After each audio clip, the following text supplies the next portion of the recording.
साथियों नमस्कार। साथियों, हम सभी के जीवन में अलग अलग भांति की दिक्कतें हैं, परेशानी है, चिंता है, तनाव है। ये अलग अलग रूपों में हमारे जीवन में हैं। इसके अलग अलग कारण, आर्थिक कारण, सामाजिक कारण, भौगोलिक कारण या फिर आध्यात्मिक कारण हो सकते हैं। लेकिन हम आज इसके उस पहलू पर गौर करेंगे जो सामाजिक ढांचे का एक पहलू है, उस पर गौर करेंगे ताकि इस समस्या की हम जड़ तक, एक हिस्से की जड़ तक पहुंच पाए और फिर उस समस्या का निदान भी हमारे हाथों में है। साथियों, हमारे समाज में कहने को तो हमारे जो पेरेंट्स हैं वे पहले गुरु होते हैं, उन्हें हम परमात्मा का दर्जा देते हैं। लेकिन यह जो सोसाइटी है, जो समाज का ढांचा है, क्या उस स्थान को, हमारे पेरेंट्स को, उस प्रथम गुरु, उस परमात्मा के स्थान तक पहुंचने में मदद करता है? साथियों, यह जो ढांचा है, यह उनकी उस उपलब्धि तक उन्हें पहुंचने ही नहीं देता और फिर यह कहावत कहावत ही रह जाती है। और यह बात केवल हमारे पेरेंट्स की नहीं है, हम भी किसी के पेरेंट्स बनते हैं, यह बात हम पर भी लागू होती है। साथियों, जो ये हमारे पेरेंट्स की प्रथम गुरु बनने की जो यात्रा है, यह वास्तव में तो उनके जीवन काल से ही शुरू हो जाती है। और जैसा हमारा जीवन है, जो हमारे जीवन की स्टार्टिंग है, ठीक थोड़ी अदली बदली हुई परिस्थितियों के साथ उनकी भी वही स्थिति होती है। वही चिंता, वही परेशानी, वही दुख दर्द सहते हुए वे भी आगे बढ़ते हैं। लेकिन हम यदि इस मार्ग के बीच में पहुंचते हैं जहां वे पति पत्नी के रिश्ते के रूप में बनते हैं, यदि हम उस स्थिति पर गौर करें कि जब एक पुरुष और एक स्त्री पति पत्नी के रिश्ते में बनते हैं, वहां से जो उनके जीवन का जो मार्ग है वह किस भांति से बदल जाता है। उनके जीवन में यदि उनके विचारों में समानता नहीं होती, उनके संस्कारों में समानता नहीं होती, उनके रहन सहन में समानता नहीं होती, तो उनके जीवन में खटपट बनी रहती है, तनाव बना रहता है, समृद्धि फिर उनके जीवन में आ ही नहीं पाती और फिर इसी का असर उनके बच्चों पर होता है। साथियों, ये जो बच्चे की जो मानसिकता है, जो ये संस्कार है, वह प्रथम रूप से अपने घर, परिवार, माहौल से सीखता है, उसके बाद समाज से सीखता है। और जो संस्कार उसने अपने घर से ले लिए होते हैं, उनका असर उन पर गहरा पड़ता है। क्योंकि बच्चा छोटी नन्ही उम्र में, जब वह बिल्कुल एक बीज होता है, अंकुरण होता है, एक नन्हा पौधा होता है, वह अपने घर में उस माहौल में रहता है। और हमारे घर के जो माहौल, हमारे समाज में जो परिवारों के जो माहौल है, वे परिस्थितिवश इस सामाजिक ढांचे के कारण, एक सामाजिक व्यवस्था के कारण, आर्थिक तंगी के कारण, सोच को, समझ को आगे न बढ़ा पाने के कारण उस हालात के हैं कि यह जो एक कुचक्र है, बच्चे बनने से लेकर पेरेंट्स बनने तक और फिर पेरेंट्स से फिर नेक्स्ट जनरेशन के बच्चे बनने तक, यह जो चक्र है, यह दुष्चक्र बन जाता है। साथियों, यदि आप मेरी बात से सहमत नहीं हैं तो आप समाज की हालत देखिए। यदि मेरी बात से असहमत है तो यह समाज आज दूसरी हालत में होना चाहिए था। यहां हर बच्चे के अंदर वह समझ, वह प्रेम, वह जागरूकता, एक दूसरे के प्रति उनका मिलनसार रवैया होना चाहिए था। लेकिन हम यहां एक दूसरे की टांग खींचने में लगे हुए हैं, एक दूसरे से घृणा करने में लगे हुए हैं, एक दूसरे को नीचा दिखाने में लगे हुए हैं। हमारी जो सारी भाग दौड़ है वह केवल पैसा कमाने के लिए है, क्योंकि हम ऐसी तंगी से अपने जीवन के उन क्षणों से उनको देखते हुए आगे बढ़े हैं। तो हमारा सारा का सारा ध्यान पैसा कमाने पर है, अपनी आर्थिक स्थिति को ऊंचा कर लेने पर है। हम अपने आध्यात्मिक तल के बारे में तो सोच ही नहीं पाते, क्योंकि समाज ने, परिस्थितियों ने हमें ऐसा जकड़ दिया होता है कि जो हमारी पहली जरूरत होती है हम उसके पूरा करने में ही अपने जीवन को व्यर्थ कर देते हैं। फिर और ऊंचे तलों पर तो हम बढ़ ही नहीं पाते। तो साथियों, जब यह चक्र शुरू होता है, हमारे पेरेंट्स का भी ऐसे ही हुआ और जो यंगस्टर होते हैं उनका भी चक्र ऐसे ही शुरू होता है। तो जब वे इस बंधन में बंध रहे होते हैं तो उन्हें कुछ मूल बातों का ध्यान रख लेना अति आवश्यक होता है। केवल जो उस शरीर की जो जरूरतें होती है, उम्र का जो एक अट्रैक्शन होता है उस उम्र के पड़ाव पर, उससे थोड़ा बाहर निकलते हुए कुछ बेसिक बातों का हमें ध्यान रख लेना जरूरी होता है। यदि हम उन सब बातों का ध्यान नहीं रखते तो फिर पूरे जीवन भर हम इसी कुचक्र में घूमते रहते हैं, एक दूसरे को नीचा दिखाते हैं, लड़ते हैं, आगे बढ़ते हैं और फिर उसका असर हम अपनी पीढ़ी पर छोड़ जाते हैं। साथ ही यदि हमारे दूसरे व्यक्ति से जो मेंटेलिटी है, हमारे सोचने का तरीका है, हमारी समझ है, यदि उस व्यक्ति से नहीं मिल रही है और न केवल मिल रही है बल्कि अपोजिट डायरेक्शन की है, तो हमारी जीवन की गाड़ी यदि उसके दोनों जो पहिए हैं भी अलग अलग डायरेक्शन में चलने की कोशिश कर रही हैं, तो कैसे आगे बढ़ेंगे। और जो उस गाड़ी पर बैठा हुआ सवार, बच्चा सवार है उस पर, वह किस दिशा में जाएगा, आप इसको भली बाती से सोच समझ सकते हैं। साथियों, हमारे जो जीवन में प्रेम की जो इतनी कमी हम महसूस करते हैं और उसको फिर किसी थर्ड पर्सन से पा लेने की कोशिश करते हैं, यह इसी वजह से है क्योंकि हमने वे सब कलह क्लेश देखे होते हैं। इस समाज में हम आंख बंद करके नहीं रहते, हमारी आंख खुली होती है, वे सब देख रही होती है। और जो हमारे अंदर, हमारी आत्मा तक जो उसकी प्यास, प्रेम की प्यास होती है, वह नहीं पहुंच पाती, तो फिर हम अलग अलग माध्यमों से, जो टेम्परेरी माध्यम होते हैं, उनसे उनको खोजने की, तलाशने की कोशिश करते हैं। लेकिन यह हमारी तलाश कैसे पूरी होगी, क्योंकि हम उस समझ में, उस प्रेम में पले बढ़े नहीं हैं। और यह हमारे पेरेंट्स की कमी नहीं है, यह एक समाज की, उसकी सोच की, उसकी समझ की कमी है कि जो यह पूरा समाज है यह एक एक व्यक्तियों से बनता है।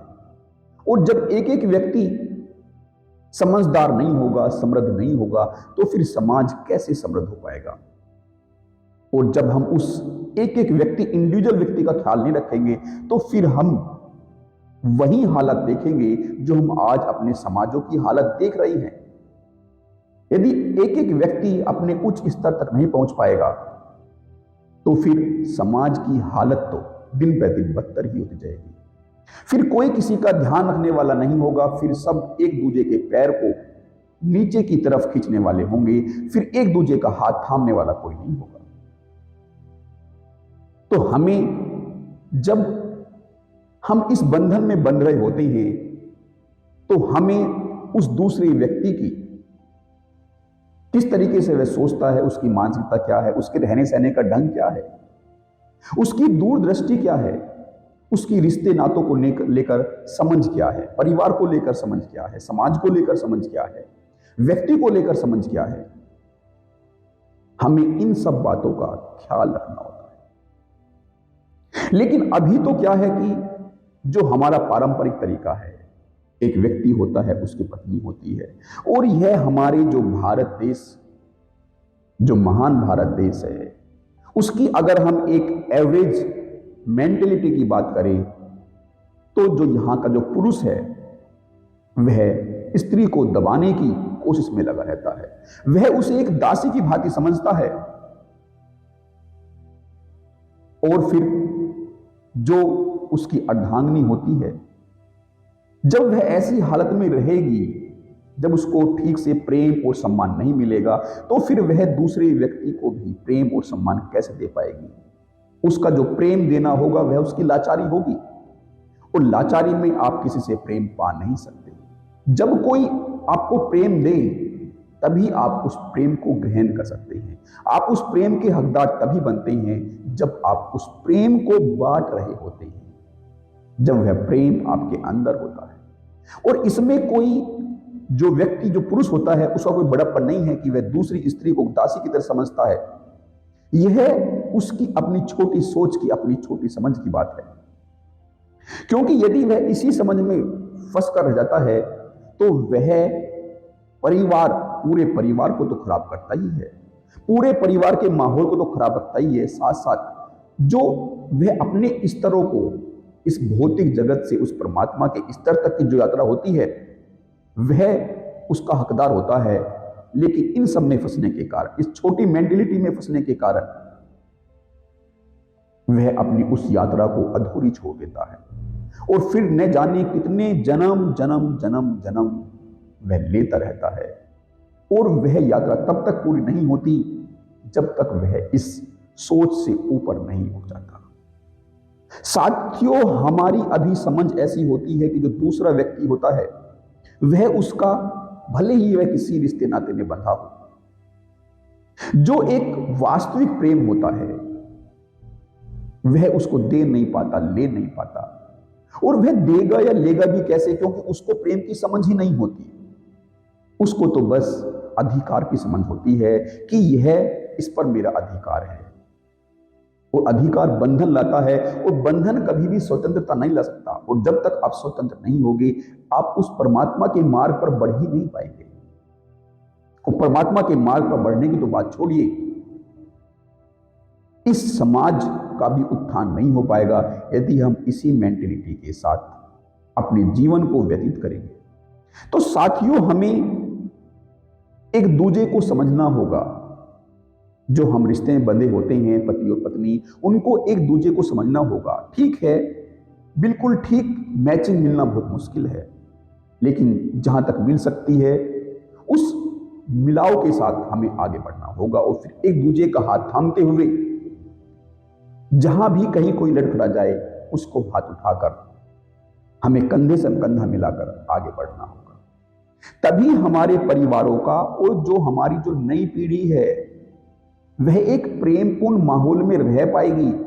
उसके फिर अंदर की जो समझ है वह डेवलप हो पाएगी। अदरवाइज वह समझ डेवलप नहीं होगी जब वह ऐसे लड़ाई के माहौल में, गुस्से के माहौल में, एक दूसरे को नीचा दिखाने के माहौल में, एक दूसरे पर अधिकार दिखाने के माहौल में अपने जीवन को बड़ा करेगा।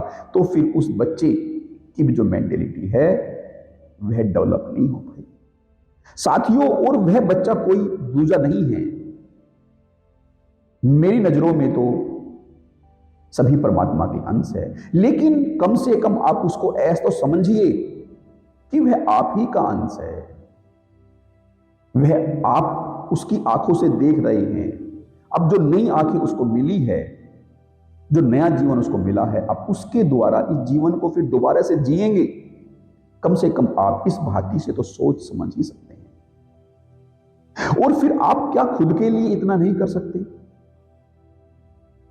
क्या आप अपनी उस परमात्मा तक की यात्रा के लिए इतना नहीं कर सकते? साथियों, हमें ऐसा करना होगा।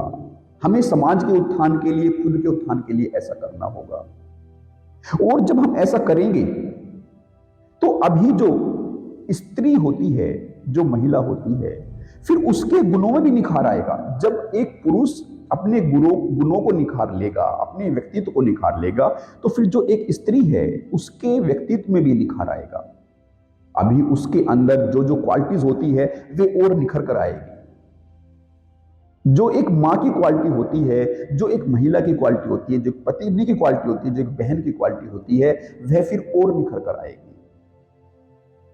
और उसको जब निखरने का मौका मिलेगा तो फिर उसका जो योगदान होगा इस समाज में वह अलग तरीके का होगा।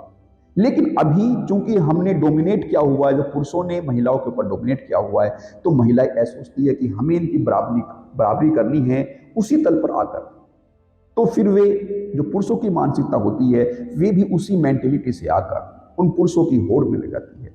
वे यह नहीं देखते कि पुरुष तो इस मेंटेलिटी के कारण अपने स्तर से नीचे गिरते जा रहे हैं। तो यदि वे भी इस मेंटेलिटी को अपना लेगी तो फिर उनका भी जो पतन है वह होना स्टार्ट हो जाएगा। अभी वे जिस लेवल पर है वे उस और लेवल से नीचे की तरफ गिर जाएगी। साथियों, उन्हें उस पुरुषों की मानसिकता से होड़ नहीं करनी है, उससे टक्कर नहीं करनी है। उन्हें अपनी ही मानसिकता के साथ जो उनके अंदर स्त्रीण गुण होता है, उन्हें उस गुण को निखारना है।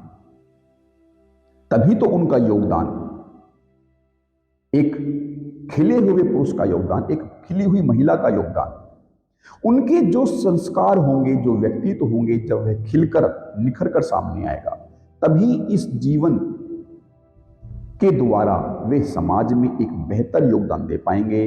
और न केवल समाज में बेहतर योगदान दे पाएंगे उस खिलावट के साथ, बल्कि उनके जो जीवन का फूल है वह पूर्ण रूप से खिल जाएगा। उनकी जो यात्रा है वह पूर्ण हो जाएगी, उनके कदम उस परमात्मा की तरफ बढ़ जाएंगे।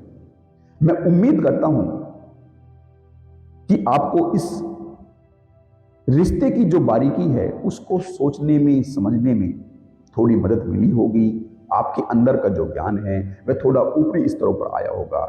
इसी उम्मीद के साथ मैं आप सभी से विदा लेता हूं। आप सभी का मेरे साथ बने रहने के लिए बहुत बहुत